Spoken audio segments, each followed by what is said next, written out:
Download the BCSN Plus app today. Coming into the game, Michigan running back Jordan Marshall said this was going to be a four-quarter battle.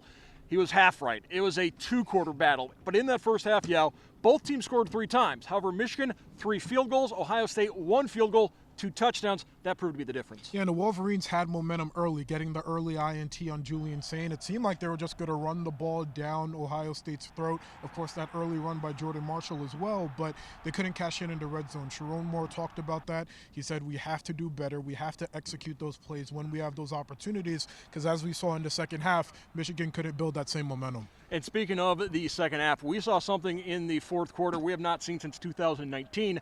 Michigan punted the ball. That's how dominant the Ohio State defense was in the second half. And that's one of the hallmarks of this Michigan winning streak against Ohio State, was how much they controlled the line of scrimmage, particularly in the second half. Today, Ohio State turned the tables on the Wolverines. Yeah, when you look at the score sheet, it's going to say that Michigan ran for 100 yards, and that's great for a lot of teams, but that's a season low. That's been a staple. That's been the one thing that has worked for the Wolverines, especially with the passing game that has struggled under Bryce Underwood. But today, 100 rushing yards didn't cut it. Couldn't even get into the end zone, and as you said, that ended up being the difference. Yeah, they had 108 yards on the ground in the first half, lost 8 total yards in the second half. Yep. So that really was one of the difference makers. And then you see what Jeremiah Smith and Carnell Tate mean to this Ohio State offense. We talked about that opening drive. They went, first play went deep to Carnell Tate, knocked down. Second play was the pass to Jeremiah Smith. That was intercepted, yet both Smith and Tate then came back and had touchdown catches in this game. Yeah, but don't even get it twisted. Michigan expected them to have an impact, but they didn't shy away from the run. Michigan knew that Ohio State was effective on the ground.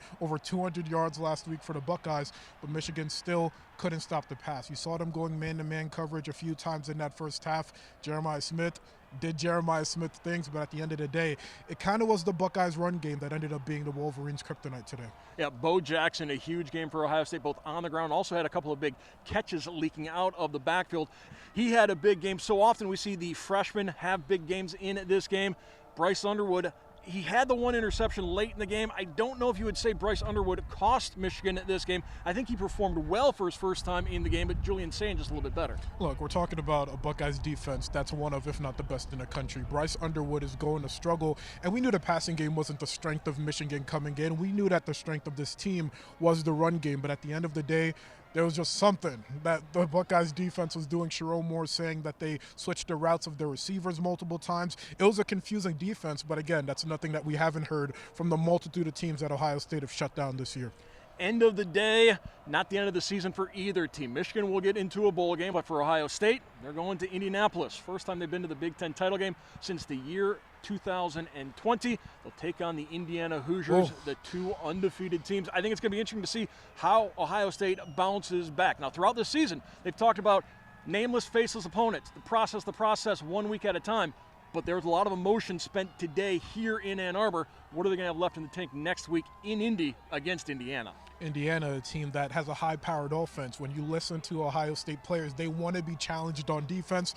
No better challenge than the number 2 team in the country. Number 1 versus number 2. It's going to be a real treat in Indianapolis. But we know there won't be weather like this in Lucas Oil Field. This is football weather, though. You got to love it. You know, Julian Sain, California kid, said the coldest game he'd played in before this was in high school. A 50-degree got to wake up call today. And he also said, watching the snow come down, second, third quarter, he kind of looked around, said to his teammates, this is kind of neat.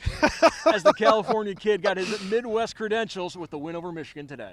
Big-time win for Ohio State. And look, the Buckeyes have been rolling straight through. You can expect them, if they were to win next week, to obviously be the number 1 overall seed in the college football playoff. But baby steps. You got to win the conference first. 16 straight wins for Ohio State. Last time they lost was to Michigan a year ago, and they keep on rolling on victories. That's going to do it for us tonight from the Big House. For Bonsu, I'm Mark Kunz, BCSN.